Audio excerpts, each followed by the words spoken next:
Yanga tumeonyesha ukubwa wetu.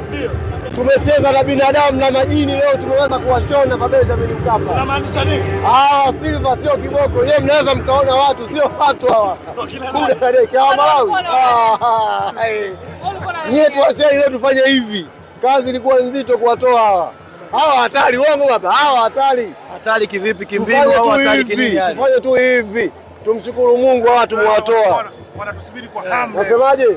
Yanga tumeonyesha ukubwa wetu leo Benjamin Mkapa. Kabisa. Na hawa watoto wa Malawi niwatangazie rasmi wana Yanga wenzangu. Walikuja katika viuno pale uwanja wa ndege. Kesho wakiwa wanaondoka, hawezi kuondoka kimya kimya kwenye ardhi yetu. Tutawapelekea msondo pale pale hapo tuwasindikize na ujumbe tutawapa. Sisi ni mabingwa wa nongo. Huwezi kutufanyia nongo kwenye ardhi yetu ya kuacha. Tutawasindikiza kesho na vigoma vingi sana. Cha Uruguay unawapelekea? Vingi baba. Taone mwenyewe kesho. Inaonekana hiyo iliwaumiza sana na iliwapa pressure. Imetuumiza sana, sio swala pressure, imetuumiza sana kwa sababu ni dharau kubwa ile kwenye ardhi yetu. Hawa wamejipanga vizuri nje na ndani. Nyewe msione kawaida. Walijipanga kweli kweli.